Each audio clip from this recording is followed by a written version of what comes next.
একটা গল্প দিয়ে একটু শুরু করতে চাই মাননীয় স্পিকার। ছোট্ট গল্পটি হচ্ছে, রাজা তার উজিরকে বলে দিয়েছিল সকাল থেকে এটা কাজ করবা, এই কাজগুলো করবা।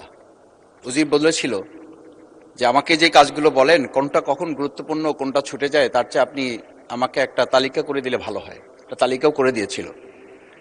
তালিকা দেখে দেখে সে কাজ শুরুই করেছিল।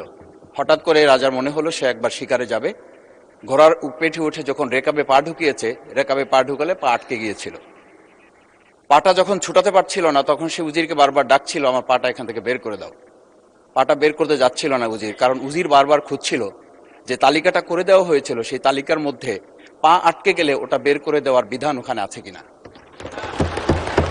শেষ পর্যন্ত রাজার পা আর ওখান থেকে বের করা যায় নাই এবং রাজাকে মুক্ত করা সম্ভব হয় নাই বলে আমরা গল্পে জেনেছি।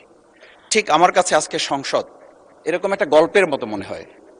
আমরা জুলাই সনদে যখন আমাদের 4 বছরের সন্তানরা জীবন দিয়েছে, আমরা যখন দেখেছি বিগত 17 বছর উন্নয়নের কথা বলে আমাদের নির্বাচনকেই ভুলে দেওয়া হয়েছিল, আবার বিগত 1.5 বছর আমরা লক্ষ্য করলাম যে সে সময় আমরা কেউ কেউ নির্বাচন এবং নির্বাচন বলে বলে আমরা আমাদের মাথা থেকে বিচার এবং সংস্কারটাই ভুলে দিয়েছিলাম।